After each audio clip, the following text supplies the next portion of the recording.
The views and opinions expressed on any program are those of the producers and/or the persons appearing on the program and do not necessarily reflect the views and opinions of FRC Media, Bristol Community College, or the City of Fall River.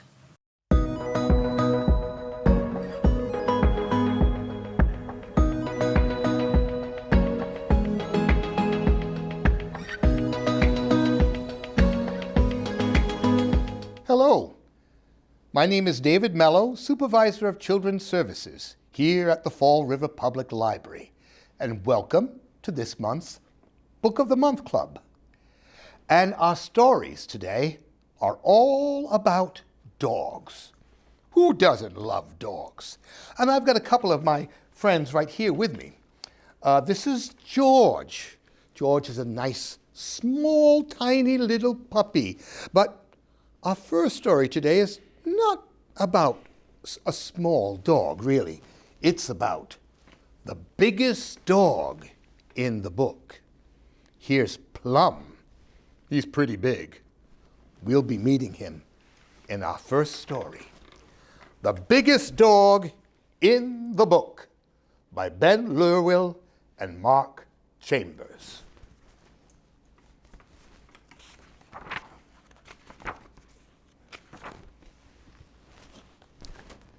Agnes is a Chihuahua. She likes cuddles, cushions, and going on walks. She is not the biggest dog in this book. Magnus is a dachshund.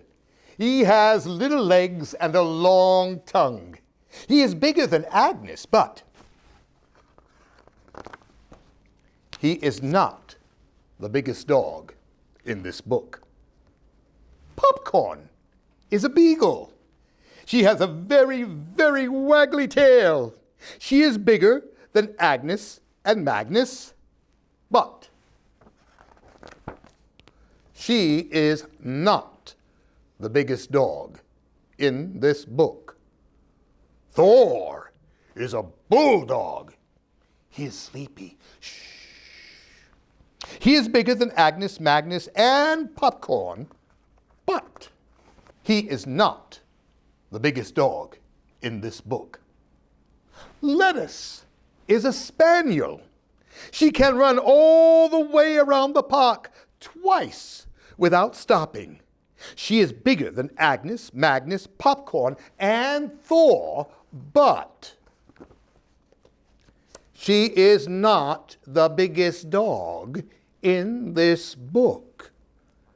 Speedy Sam is a tortoise. He likes eating grass.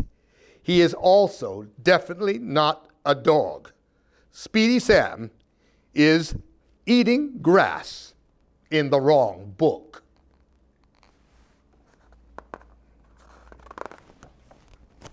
Holly is a collie. She loves chasing her own tail. She is bigger than Agnes, Magnus, Popcorn, Thor, and Lettuce.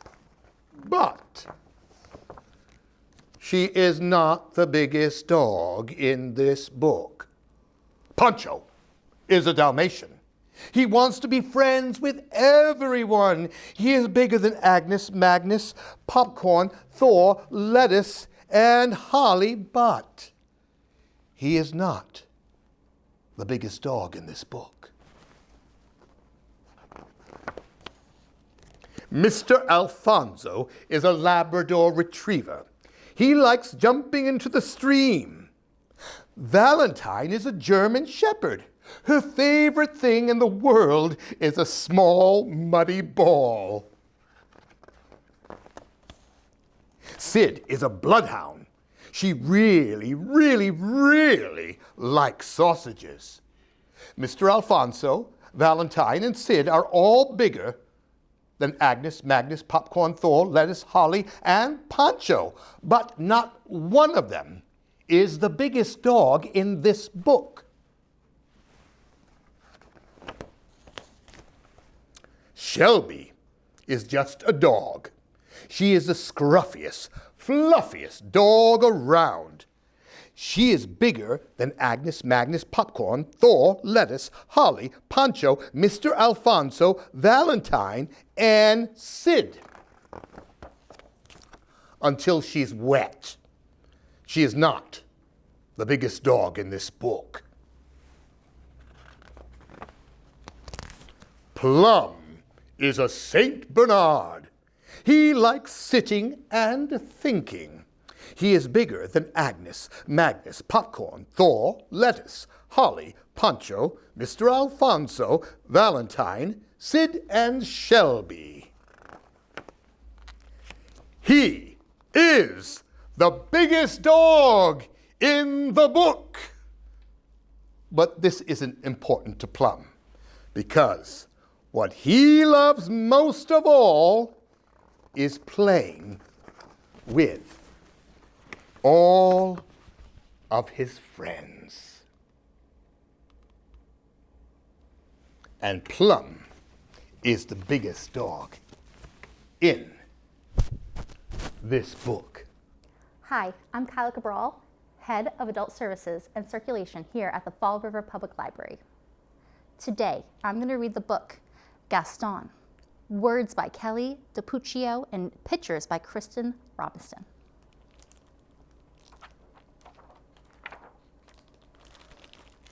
Mrs. Poodle admired her new puppies, Fifi, Fufu, Ooh La La, and Gaston. Would you like to see them again? Fifi, Fufu, Ooh La La, and Gaston. Perfectly precious, aren't they? Mrs. Poodle thought so too. The puppies grew, as puppies do. 3 were no bigger than teacups. The 4th, however, continued to grow and grow until he was the size of a teapot. Mrs. Poodle took pride in teaching her puppies how to be proper pooches. They were taught to sip, never slurp. Good. Well done. Very nice. Ooh, nice try, nice try. They were taught to yip and never yap. Yip, yip, yip. Ruff, ruff, ruff, ruff, ruff, ruff, ruff. And they were taught to walk with grace, never race. Tip, toe, tippity toe. Whoa! The puppies were also taught how to look pretty in pink, nibble their kibble, and ride in style. Whatever the lesson, Gaston always worked the hardest, practiced the longest, and smiled the biggest. Yes, Mrs. Poodle was very pleased with all of her puppies, Fifi, Fufu, Ooh La La, and Gaston. Spring arrived and the proud mother was eager to show off her little darlings. She took them to the park for the very first stroll in public. There was so much to see, daffodils, ducklings, and dogs. Ooh, oh dear, what do we have here? Rocky, Ricky, Bruno, and Antoinette. Would you like to see them again? Rocky, Ricky, Bruno, and Antoinette. Well, this was more than a little awkward. The mothers sized up their pups, and the pups sized up one another. There seems to have been a terrible mistake, Mrs. Bulldog said, breaking the silence. Oh, oui, Mrs. Poodle agreed sadly. Whatever shall we do? Mrs. Bulldog could not come up with an answer. Oh, I guess we let them decide, she replied at last. Gaston and Antoinette were young, but even they could see there had been some sort of mix-up. The 2 puppies began to circle around and around the group. Gaston walked with grace. Antoinette raced. Gaston yipped, yip, yip, and Antoinette yapped, yipped, yipped, yipped. And when they finally came to a stop, the puppies had traded places. There, that looked right. but it didn't feel right. That evening, Antoinette tried to fit in with her new sisters, but she did not like anything proper, precious, or pink. Ugh, phooey. On the other side of town, Gaston tried to fit in with his new brothers, but he did not like anything that was brutish or brawny or brown. Ugh. Antoinette and Gaston were not the only ones who were having a hard time adjusting. Well, the next morning, Mrs. Poodle forgot all about being proper and raced back to the park. Mrs. Bulldog was already there waiting with her burly little brood. "Oh, it seems we've made a terrible mistake," she nearly shouted. "Oui, oui," said Mrs. Poodle, and she agreed happily. This time, Gaston and Antoinette wasted no time trading places. There, that looked right, and it felt right too. And from that day forward, the families met in the park every afternoon to play. Rocky, Ricky, Bruno, and Antoinette taught the poodle puppies a thing or two about being tough. Likewise, Fifi, Fufu, Oolala, and Gaston taught the bulldog puppies a thing or two about being tender. And many years later, when Gaston and Antoinette fell in love and had puppies of their own, they taught them to be whatever they wanted to be. The end. Hi, I'm Madison. I work down in the children's room, and today I will be reading Rosemary Long Ears by Susie Garamani.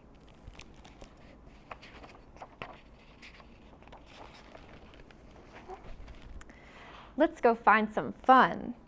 Rosemary springs past her best friend with long ears flapping, up and down, like wings flying. Nose to the ground, she sniffs this way, searches that way, her long ears following along. Uh-oh, Rosemary's ears got wet. That's okay, Rosemary. Her best friend Puddle jumps beside her. Their wet paws dot the sidewalk as Rosemary's ears paint swirls and squiggles down the block.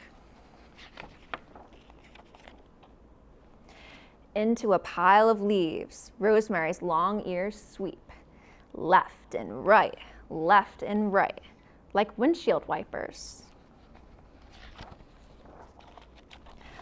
Oh no, Rosemary's covered in leaves. So she shimmies and shakes, which makes her friend giggle. Let's go, Rosemary.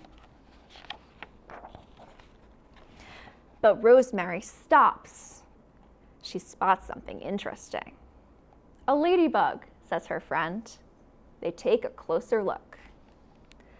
The grass tickles Rosemary's nose, making her sniff and squirm. Chew! Dandelion seeds blow around and around like fluffy snowflakes. We're covered in seeds. Her friend tries to brush them away, but Rosemary takes off. She hears giggles and games and smells something yummy. Sweet, sticky hands ruffle Rosemary's fur. Little kids love Rosemary's long ears. But now, Rosemary is a mess. That puppy needs a bath, someone says. I guess we both got a little too messy, her friend says. Let's go home. Rosemary does not want a bath.